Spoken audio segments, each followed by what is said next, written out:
সকালবেলা স্নান সেরে পুজো করে নিলে দেখবে তোমার অনেকটা কাজ এগিয়ে গেল। আর ফ্রেশ হয়ে কাজ শুরু করলে মনটাও ভালো থাকে। আজ লাঞ্চে বানাচ্ছি লেমন রাইস আর ভুনা চিকেন। পুজো শেষ করেই আমার স্কিন কেয়ারটা করি, তারপর আরাম করে গাছে জল দিয়ে লাঞ্চটা বানাই। আর স্কুলের টিফিন তো হাফ ডান করে রাখি রাতে, আর ভোরে উঠেই শুরু করতে হয়। বাট আজ ছোট কন্যা বলল আজ দেরিতে ব্রেকফাস্ট করবে। বানাচ্ছি ভুনা চিকেন, তো এর জন্য কোকোনাট পাউডার লাগে আর কিছু কিছু ভাজা মশলা লাগে, সেটা তোমরা দেখে নাও কি কি মশলা লাগে। এখানে লাগছে জিরে, মৌরি, ধনে, শুকনো লঙ্কা।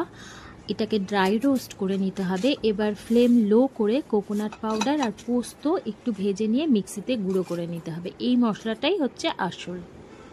তারপর একদম বেসিক যেরকমভাবে চিকেন করে তবে একটু আলাদা, তেলে গরম মশলা ফোড়ন দিয়ে পেঁয়াজ ভেজে রসুন আদা বাটা দিতে হবে। রসুনের মাত্রাটা একটু বেশি লাগবে। আর টমেটো, কাঁচা লঙ্কা, নুন, হলুদ, লঙ্কা গুঁড়ো দিয়ে ভালো করে ঢাকা দিয়ে কষিয়ে নিতে হবে। এক্ষেত্রে দেখবে চিকেন থেকে অনেক জল বেরোবে, আর চিকেনের মধ্যে জল একদম দেওয়া যাবে না। একদম হাফ ডান হয়ে গেলে ভাজা মশলাটি দিয়ে ঢাকা দিয়ে আরও 10 মিনিট রান্না করে নামিয়ে নাও। আর এটা না লেমন রাইসের সাথে খুব ভালো লাগে খেতে। লেমন রাইসের রেসিপিটা না তোমাদের নেক্সট ভিডিওতে দেবো। আজ ছোটো কন্যা ব্রেকফাস্ট করেনি, তাই লাঞ্চটা তাড়াতাড়ি দিয়ে দিচ্ছি। চলো আজ এইটুকুই, তোমরা খুব ভালো থেকো।